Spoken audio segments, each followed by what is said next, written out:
It started subtly, as these things often do. A sip of beer at a party, a drag from a joint passed around a circle of friends. He was young, barely a teenager. The world felt vast and unknown. These substances offered an escape, a chance to feel older, bolder, more alive. At first, it was just experimentation, a way to fit in, to push boundaries. He told himself it was harmless fun, a rite of passage.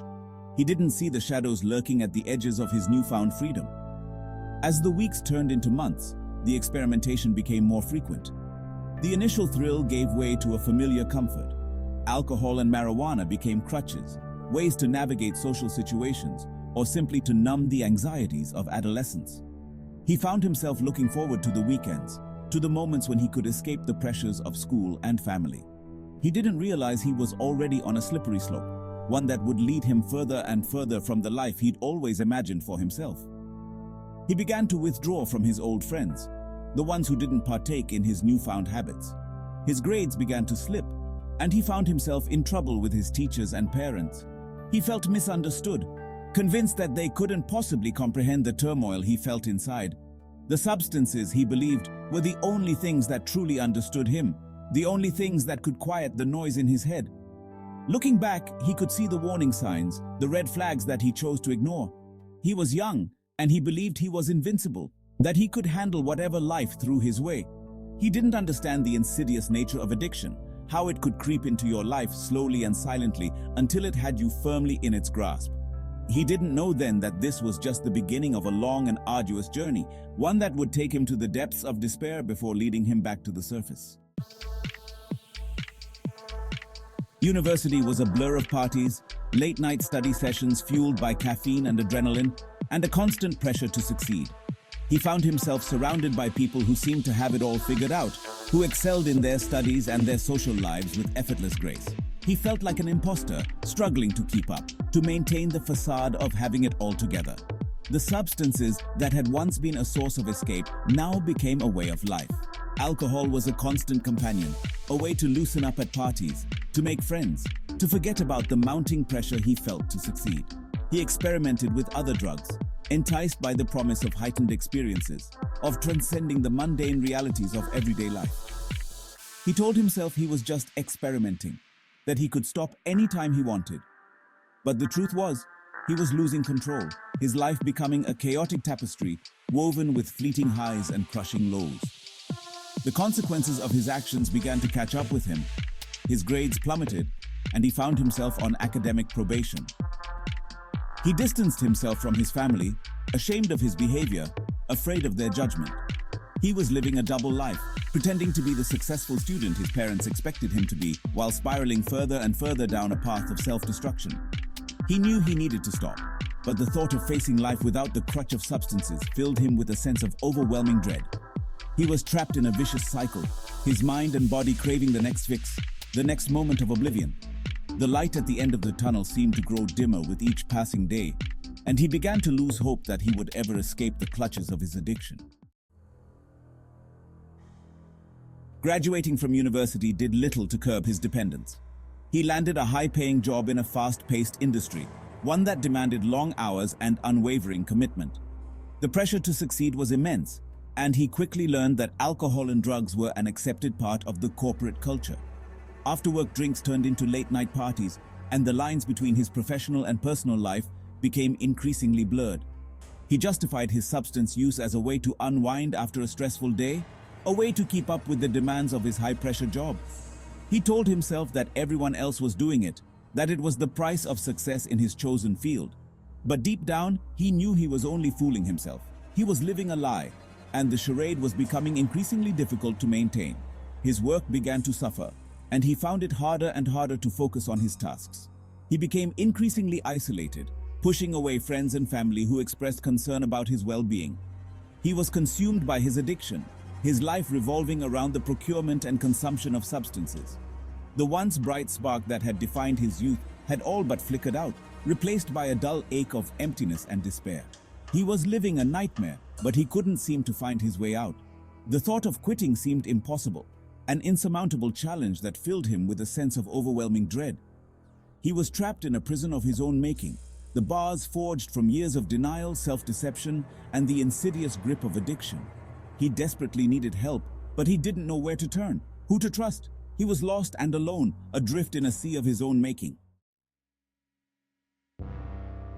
His drug use escalated, moving from cocaine and amphetamines to the more potent, more insidious world of opiates. It began with prescription painkillers, obtained through dubious means, a way to numb the physical and emotional pain that had become his constant companion. The pills offered a seductive escape, a way to silence the constant chatter in his mind, the relentless self-criticism that had become his inner monologue. He told himself he had it under control, that he was just using the pills to manage his pain, to get through a difficult time. But the reality was far more insidious. He was becoming increasingly dependent on the opiates, his tolerance building, the dosages increasing. He was caught in a web of addiction, the silken threads tightening their grip with each passing day. He began to isolate himself further, withdrawing from the few remaining friends and family members who still tried to reach out. He was ashamed of his addiction, terrified of the judgment he knew he would face if he exposed his secret. He became a master of disguise, hiding his addiction behind a carefully constructed facade, maintaining a semblance of normalcy while his life crumbled around him. The opiates offered a temporary reprieve from the pain, but they also exacted a heavy toll. His physical health deteriorated, his skin becoming sallow, his eyes losing their sparkle. He was a shadow of his former self, haunted by the ghost of the man he once was, the man he desperately wanted to be. But the pull of addiction was too strong, the allure of oblivion too tempting to resist. He was trapped in a downward spiral, his life spiraling out of control. The shift from prescription painkillers to heroin was subtle, a gradual descent into a darker abyss. He told himself it was just a temporary fix, a way to manage the withdrawal symptoms when he couldn't obtain his usual supply of pills. But heroin offered a different kind of high. A more intense euphoria that obliterated all thoughts, all feelings, all sense of self. It was a dangerous game he was playing, one that he was destined to lose. His life became consumed by his addiction. His days were spent in a haze of intoxication, his nights a blur of desperate searching for the next fix. He lost his job, his apartment, his dignity. He alienated the last remaining people who cared about him, pushing them away with a venomous mix of anger, resentment, and self-loathing.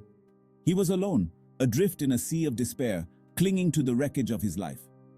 He became a ghost haunting the streets of his city, a cautionary tale whispered in hushed tones. He was homeless, destitute, his body ravaged by the effects of his addiction. He resorted to petty crime to support his habit, his moral compass shattered, his conscience silenced by the overwhelming need to feed his addiction. He had reached rock bottom, his life a testament to the destructive power of addiction.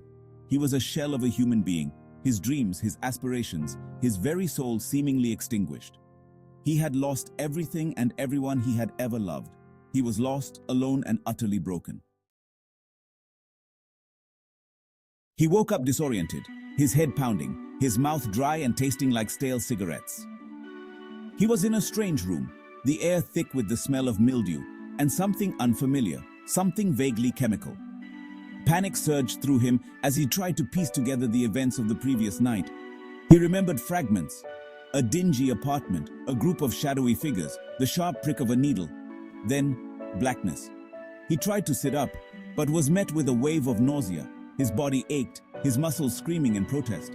He looked down at his arms, crisscrossed with track marks, the evidence of his latest relapse etched into his skin. Shame washed over him, hot and suffocating. How had he sunk so low? How had he let his life spiral so far out of control? He stumbled to his feet and made his way to a grimy window, squinting at the unfamiliar street below. He had no idea where he was, how he had gotten there, or how long he had been unconscious. He fumbled in his pockets, hoping to find his wallet, his phone, anything that could offer a clue to his whereabouts. But his pockets were empty, his belongings gone. He was alone, lost, and utterly terrified. He had hit rock bottom, his life a shattered reflection of the bright, promising young man he once was. In that moment of stark clarity, something shifted within him. A flicker of hope, a spark of defiance ignited in the ashes of his despair. He knew he couldn't go on like this. He had to change. He had to fight for his life. The decision to seek help wasn't a conscious one. Not at first. It was more of a primal urge for survival, a desperate plea from the depths of his being. He knew he couldn't continue down the path he was on. He was tired of the lies, the deceit, the constant struggle to maintain the illusion of normalcy. He was tired of hurting himself and everyone who cared about him. He wandered the streets for days, lost and alone, his body and mind screaming for release. He considered ending it all, the thought a dark whisper in the back of his mind, but something held him back, a flicker of hope, a faint ember refusing to be extinguished. He thought about his family, his friends, the people who had loved him even at his worst. He owed it to them. He owed it to himself, to at least try.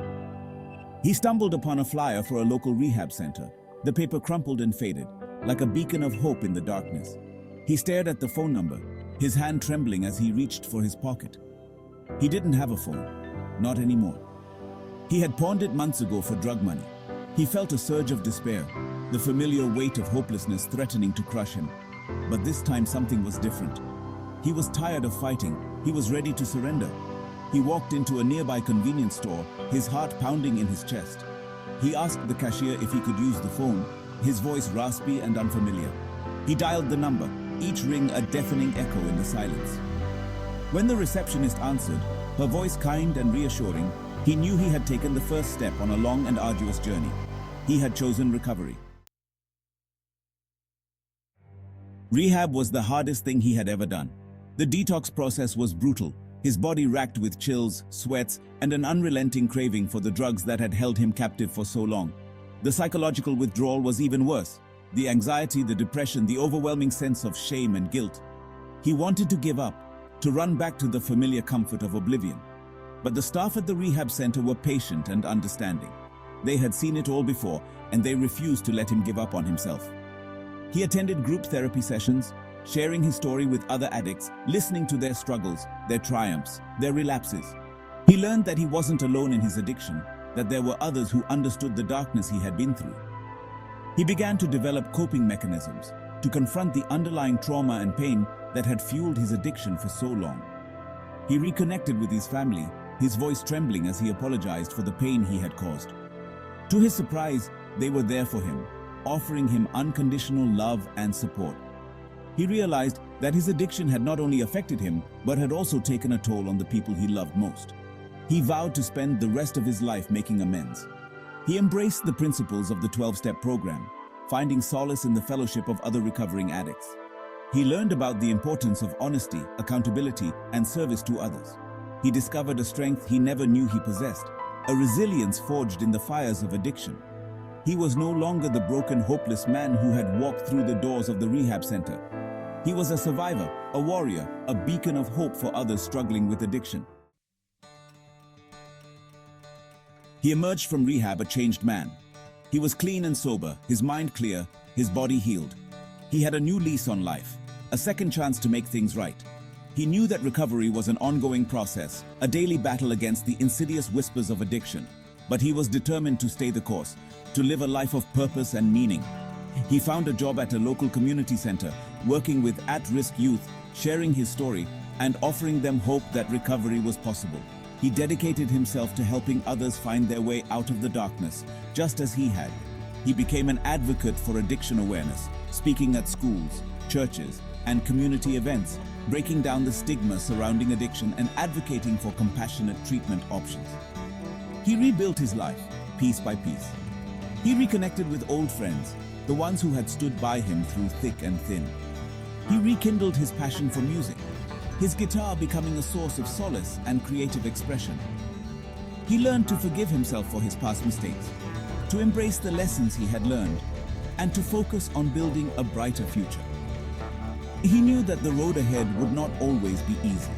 There would be challenges, triggers, and temptations, but he was armed with the tools, the support, and the unwavering belief that he could overcome anything life threw his way. He was living proof that recovery was possible, that even in the darkest of times, hope could be found. His journey was a testament to the resilience of the human spirit, a beacon of hope illuminating the path for others seeking to break free from the chains of addiction.